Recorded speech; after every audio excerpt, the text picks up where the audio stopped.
ఈ టైంలో అభికి నువ్వే దేవత వైరేంద్రి. నువ్వు సరే అంటే హాస్పిటల్లో అంతా సక్రమంగా జరుగుతుంది.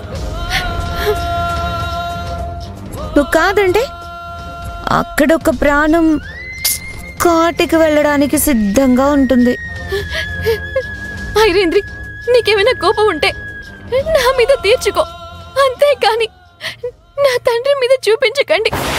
దయచేసి మా నాన్నని వదిలే, తన ప్రాణం తీయద్దు. అభి, ఏం మాట్లాడుతున్నావు? నేను మనుషుల ప్రాణాలు తీసేటంతా రాక్షసులా కనిపిస్తున్నానా? ఏదో అప్పుడప్పుడు నా మాట వినకపోతే ప్రాణాలు తీసే వరకు వెళ్తాను, కానీ నా మాట వింటే అలా ఎందుకు చేస్తాను చెప్పు?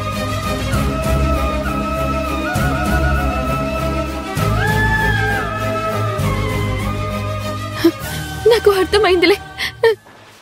ఇప్పుడు నేనేం చేయాలో చెప్పు, చేస్తాను. నిజంగా చేస్తావా? లేకపోతే అడిగాక అవ్వదు నాతో అని చెప్పి తప్పుకుంటావా? లేదా ఐరేంద్రి, నువ్వు అడిగింది ఖచ్చితంగా చేస్తాను. ఏం చేయాలో చెప్పు. సరే అయితే విను.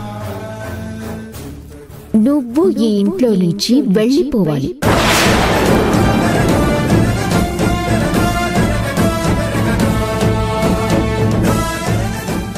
రాహుల్తో నీ బంధం శాశ్వతంగా తెంచుకోవాలి.